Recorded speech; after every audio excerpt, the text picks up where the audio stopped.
Welcome to the Literary Titan podcast.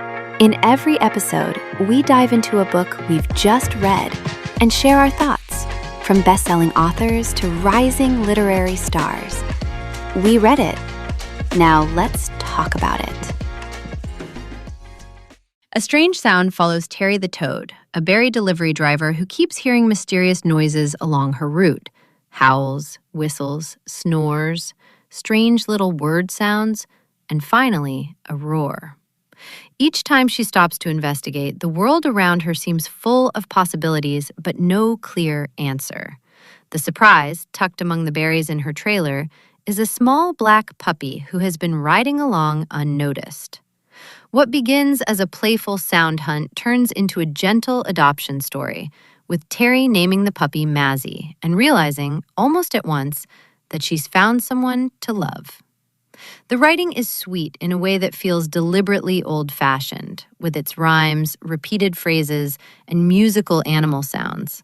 Some lines have a bouncy bedtime story charm, especially when Terry keeps deciding the noise must be the wind, even as the reader can feel something tender building underneath. I appreciated that the mystery never becomes too tense. Even the scary roar is softened by the warmth of Terry's curiosity and concern. The heart of this children's book is its idea of unexpected belonging, and that's what stayed with me most. Terry doesn't need much explanation before her compassion takes over.